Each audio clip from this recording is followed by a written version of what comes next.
Dimri sjell temperatura të ulta, ditë të shkurtra dhe më shumë kohë të kaluar brenda, duke rritur përdorimin e teknologjisë. Sociologët thonë se pajisjet elektronike dhe rrjetet sociale ndihmojnë në mbajtjen e kontakteve kur moti e vështirëson lëvizjen, por paralelisht rrisin rrezikun e izolimit dhe zvogëlojnë komunikimin e drejtë për drejtë. Shumë njerëz, sidomos të rinjt, kalojnë orë të tëra para ekraneve, çka mund të ndikojë në mirëqenien emocionale dhe të shtojë ndjenjën e vetmisë. Megjithatë, teknologjia mbetet një mjet i vlefshëm lidhjeje kur përdoret me masë. Pjesa më e madhe e teknologjisë përdoret thjesht për të vrarë kohën, që do thotë ndikon fuqimisht në psikologjinë dhe formimin e individit.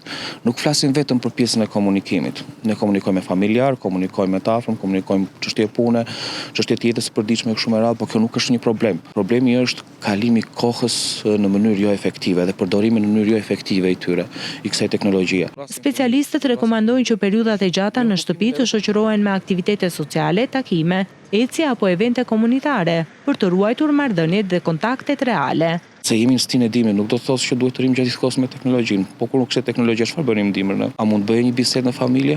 A mund të bëjë një shëtitje? A mund të shkojë të konsumojë një kafe, një çaj të ngrohtë kështu me radhë?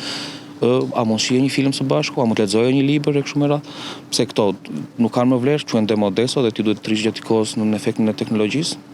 Patjetër, ne duhet bërë jeta reale. Dhe sot kemi teknologjinë, po ta përdorim në masën dhe në kohën e caktuar.